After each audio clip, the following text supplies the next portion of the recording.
O Supremo Tribunal Federal voltou a ser o centro das atenções no Brasil.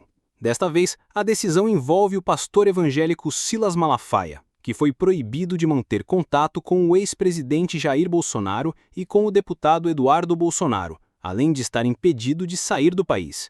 A medida foi determinada pelo ministro Alexandre de Moraes, que também ordenou a apreensão de todos os passaportes do líder religioso. Esse episódio faz parte de uma investigação da Polícia Federal que apura supostas tentativas de coação contra autoridades e obstrução de investigações ligadas a um possível golpe de Estado. Para entender melhor o que está em jogo, precisamos analisar os detalhes dessa decisão, os argumentos da Justiça e, principalmente, o impacto que isso pode ter no cenário político e social brasileiro. Mas antes de continuar, já aproveita para se inscrever no canal, ativar o sininho e deixar o seu like. Aqui a gente traz análises claras e objetivas, sem enrolação, para você ficar por dentro das notícias que realmente importam. E se você quiser, comenta aqui embaixo o que você acha das decisões recentes do STF. O seu comentário pode aparecer em nossos próximos vídeos.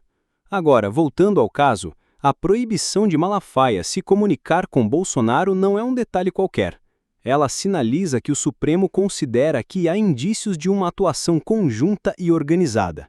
Segundo as investigações, a Polícia Federal teve acesso a mensagens entre Malafaia e Bolsonaro que levantam suspeitas sobre uma possível tentativa de influenciar decisões políticas e jurídicas. De acordo com a decisão do ministro Alexandre de Moraes, as medidas contra Silas Malafaia não foram tomadas de forma isolada. Elas vieram após um pedido da Polícia Federal, com o aval da Procuradoria-Geral da República, o que mostra que diferentes instâncias das autoridades consideraram haver elementos suficientes para justificar a restrição.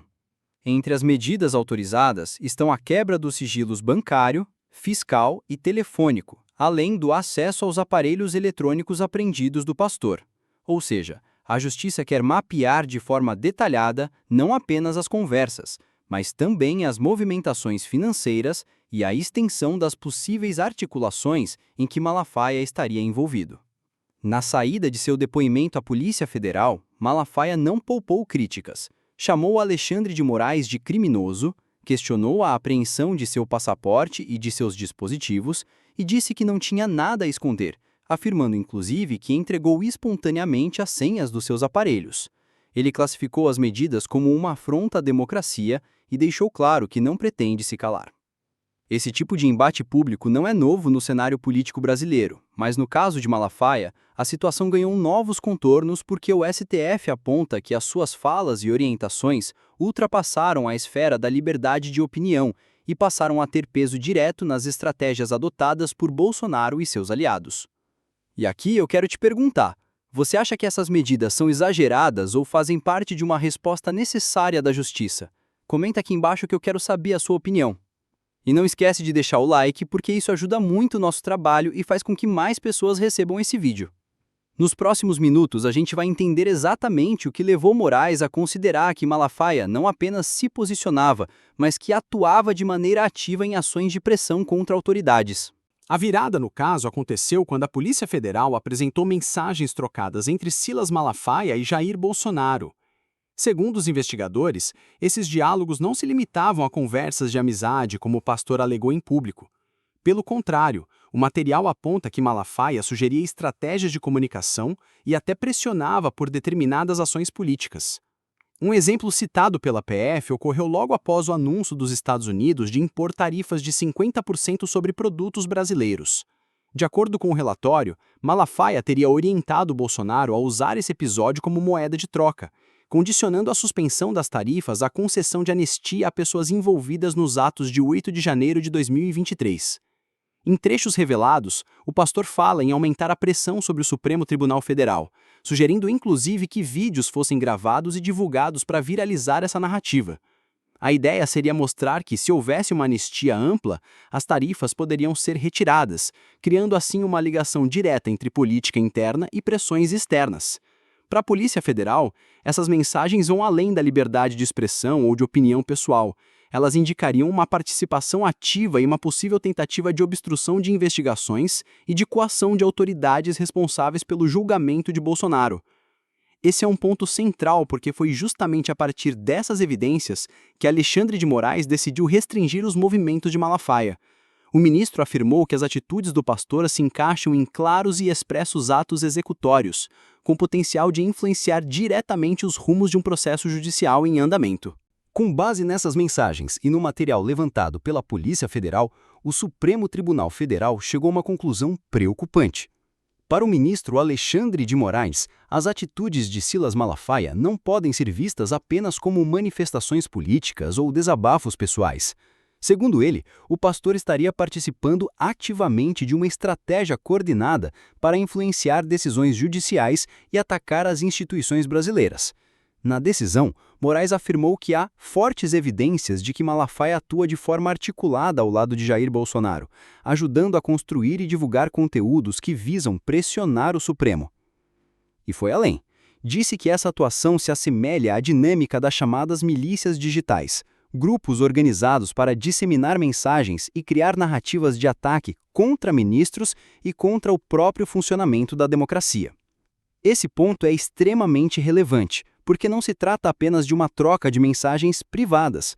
O STF sustenta que Malafaia ajudava a planejar postagens públicas previamente combinadas, que tinham como objetivo mobilizar a base de apoio e aumentar a pressão sobre o judiciário.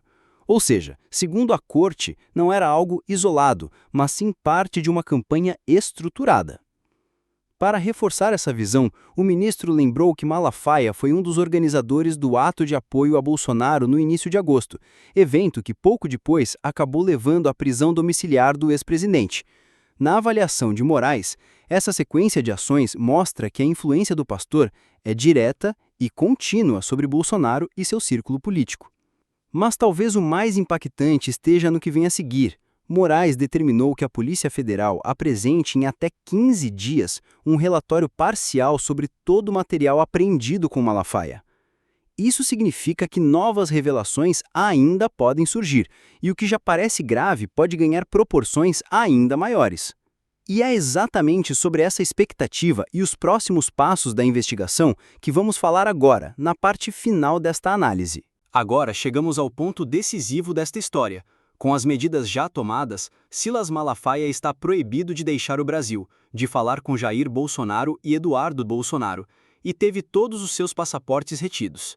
Seus sigilos bancário, fiscal e telefônico estão sob análise, e a Polícia Federal tem apenas 15 dias para entregar um relatório parcial sobre o que foi encontrado. Isso significa que ainda não vimos tudo. O que já está revelado pode ser apenas a ponta do iceberg.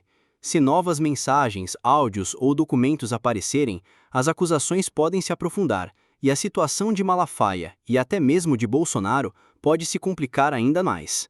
De um lado, o STF e a Procuradoria-Geral da República afirmam que o pastor não apenas apoiava, mas orientava estratégias de pressão contra as instituições. Do outro, Malafaia se defende dizendo que está sendo perseguido, que suas conversas são de caráter pessoal e que não teme investigação alguma. Ele promete não se calar, mesmo diante das restrições impostas.